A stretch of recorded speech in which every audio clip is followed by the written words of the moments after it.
Welcome to Mentee's Daily News Analysis. Let's start with the news. 14 states yet to join education scheme. So what has happened is that West Bengal and other 13 states or UTs have not signed the MOU with the Education Ministry for implementing the National Education Policy of 2020, and which was to about receive 13,000 crore funds over 3 years for state run higher education. तो जहां पर BJP का rule नहीं है, they have concerns about the MOU because it requires them to cover 40% of the budget for the education scheme. So they are worried about the lack of extra funds for the education scheme. Next is General Studies to Polity, that rebooting the code, criminal laws may need reform but not new and unfamiliar names. तो अभी जो new legal codes जैसे कि आपका भारतीय न्याय संहिता, फिर भारतीय नागरिक सुरक्षा संहिता, ये जो बिल अभी पास किए गए हैं, they are facing criticism because of their complex Hindi names. Even though जो ऑफिशियल ट्रांसलेशन है इन लॉज की वो एग्जिस्ट करती है बहुत सारी वेरियस लैंग्वेजेस में, बट अब जो इंटेंशन है इसका लेके इन लॉज को लेकर जो न्यू कोड्स है they retain much of the original language. लेकिन यहाँ से अब डाउट रेस हो रहे हैं कि क्या ज़रूरत है इस कंप्लीट री एनैक्टमेंट की, क्योंकि जो अमेंडमेंट्स है दे वुड हैव सफाइस, लेकिन जो प्रपोज्ड चेंजेस है उसमें आपका इंक्लूड है कि रिमूव करना सेडिशन को और एक न्यू सेक्शन टारगेट करना सेपरेटिज्म, आर्म्ड रेबेलियन, और साथ ही में कुछ पोटेंशियली वेग टर्म जैसे कि subversive activities and endangering national unity. तो कुछ इसके पॉजिटिव एडिशंस भी इंक्लूड करते हैं जैसे कि mandatory videography which is just deemed for the delayed approval. और यहाँ से ही concerns raise हो रहे हैं पुलिस कस्टडी के बारे, टाइम के बारे और absence of the definition of the hate speech also. Next है Dalit Christian exclusion by society, church and state. तो यूनियन गवर्नमेंट ने फॉर्म किया था कमीशन एक्सप्लोर करने के लिए कि ग्रांट करना है शेड्यूल्ड कास्ट का status to Dalit Christian, and साथ ही में जो तमिलनाडु असेंबली है वो वांटेड कि अमेंड हो 1950 का प्रेसिडेंशियल ऑर्डर. लेकिन जो जस्टिस रघुनाथ मिश्रा कमीशन ने सजेस्ट करा कि जो दलित क्रिश्चियंस है they deserve reservation benefits because they had converted to escape Hindu caste based discrimination seeking equality in Christianity. अब जो ये लीगल अप्रोच यहाँ पे फोकस्ड है वो आपकी है on single axis which is ignoring the complexities of the Dalit Christian identity. Next है glaring omission, government should have stayed true to top court judgment on ECI election process. तो अभी हुआ ये है कि जो यूनियन गवर्नमेंट का प्लान है एक 3 मेंबर सिलेक्शन पैनल बनाना to appoint election commission members.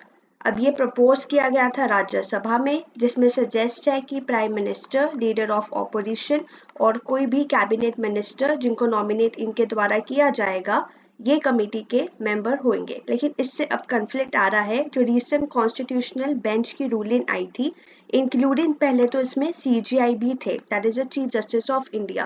तो ऑल दो गवर्नमेंट आर्ग्यू कर रही है CGI की जो प्रेजेंस है, इन्वॉल्वमेंट है, कि ये वैलिडेट कर सकती है अपॉइंटमेंट्स को and it can hinder even judicial review because जो इलेक्शन कमीशन है it is quasi judicial role also it has, and the importance of maintaining electoral democracy and justify the selection process free from the executive control. तो इसीलिए अब है ये कि एक impartial और साथ ही में independent election commission की ज़रूरत है for strong electoral democracy because the election commission of India contribute to free and fair election So the concerns have risen about this judgment. Next है General Studies 1 Geography से that unviable Arunachal hydel projects given to Central PSU. So 12 ऐसे hydro power project है अरुणाचल प्रदेश में which had been handed over to central public sector undertaking after private companies have found them uneconomically unviable. तो ये जो projects हैं इनकी capacity है 11,523 megawatt and they would require substantial funding. अब CPSU जो सेंट्रल ये वाली PSUs है जैसे कि सतलुज जल विद्युत निगम और साथ ही में north eastern electric power corporation, यहाँ पे प्राइवेट सेक्टर जो इन्वॉल्वमेंट है it was abandoned due to economic challenges which was resulted in a loss for many. तो जो water resources expert है they have raised a concern about the viability and potentially जो impact होगा environment पे इन projects का. Next international relations से that India China to hold military talk today. So India और China prepare कर रहे हैं 19th round of Corps Commander talk in the Chuchul to address the ongoing standoff जो हो रहा है ईस्टर्न लद्दाख में. अब इंडिया का जो प्राइमरी फोकस है वो यही है कि हम जो 2020 में जो सिचुएशन थी उस पर नॉर्मल करें अपनी टाइस और जो पर्टिकुलरली इम्फोसाइज करें डिसएंगेजमेंट एरियाज में जैसे कि देपसान और डेमचोक. तो एफर्ट्स यही है कि हम रेस्टोर करें अपने ट्रेडिशनल रूट्स को, अपना रेस्टोर करें पेट्रोलियम राइट्स को.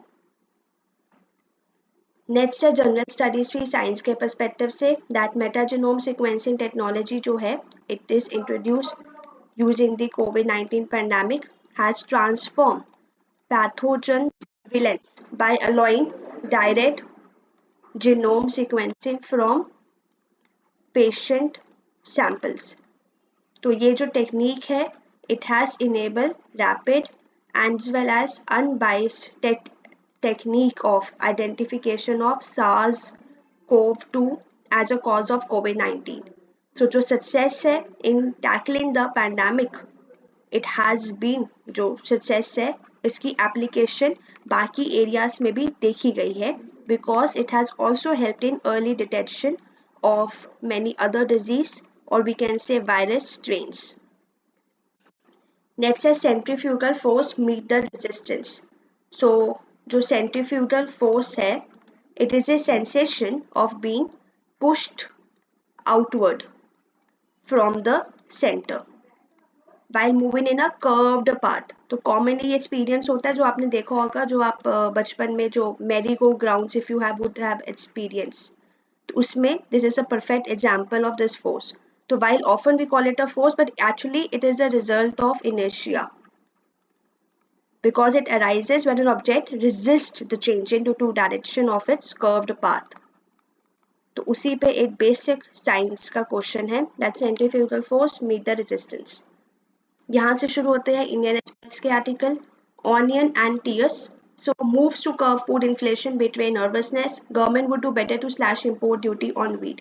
तो last week we have seen some proactive measures from the government for controlling food inflation because of the CPI index data which has been released. A decision was taken that that is a 5 million tons of wheat and 2.5 million जो food corporation of India stock market से open market में हुआ जाएगा. Next है general studies two polity what is parliament's privilege committee and how it work and this has arisen because of the MP Raghav Chadha has been suspended from Rajya Sabha. So first of all, what are parliamentary privileges? MPs को कुछ privileges दी जाती है, कुछ right immunities दी जाती है ताकि वो अपनी पावर्स को फंक्शन कर पाए इफेक्टिवली लेजिस्लेटिव रोल में जिनको हम पार्लियामेंट्री प्रिविलेजेस बोलते हैं. तो जब कॉन्स्टिट्यूशन फ्रेमर्स ने ये फाउंडिंग डॉक्यूमेंट बनाया था, it provided parliamentary privileges would be specified by the law made by the parliament. अब ये कैसे ब्रीच हुआ है क्योंकि लोकसभा राज्यसभा दोनों में पार्लियामेंट्री प्रिविलेजेस, आपको मुझे ये बताना है कमेंट में दैट क्या ये प्रिविलेजेस हमारे कॉन्स्टिट्यूशन में मेंशन है और अगर मेंशन है तो कौन सा आर्टिकल है. You have to tell me in the comment section और लक्ष्मीकांत का पार्लियामेंट्री प्रिविलेजेस चैप्टर देखना ना भूले अपने आने वाले एग्जाम के लिए। नेक्स्ट है इकोनॉमी और एग्रीकल्चर दोनों के पर्सपेक्टिव से मेकिंग यूरिया डिलीवर मोर। तो last month prime minister Narendra Modi ने लॉन्च किया था यूरिया गोल्ड फर्टिलाइजर, जो कि डेवलप किया गया था बाय स्टेट ओन राष्ट्रीय केमिकल एंड केमिकल, जो बेसिकली यूरिया था जिसको फोर्टिफाई किया गया विद सल्फर। अब नॉर्मल यूरिया में it is 46% single plant nutrient nitrogen, जो लेकिन जो ये यूरिया गोल्ड है इसमें 37% नाइट्रोजन प्लस 17% सल्फर होगा, विच इसका एम यही है कि हम सल्फर को डिलीवर करें अलॉन्ग विद नाइट्रोजन, क्योंकि इंडियन सॉइल्स में क्या है, सल्फर डेफिशिएंट होती है जहाँ पे oil seed and pulses, because country significantly जो डिपेंडेंट है इन दोनों पर ही डिपेंडेंट है। तो ये उसी पे एग्रीकल्चर और इकोनॉमी से आर्टिकल है कि कैसे we can make urea deliver more. So fortification of the urea and other commonly fertilizer को माइक्रोन्यूट्रिएंट्स के साथ फोर्टिफाई करके is a way forward if you have to boost crop yield and maximize the use of efficiency of imported nutrient. So ये थी आज की analysis. अगर आपको अच्छी लगी please don't forget to like share and subscribe to Mentee Academy. Thank you, have a nice day.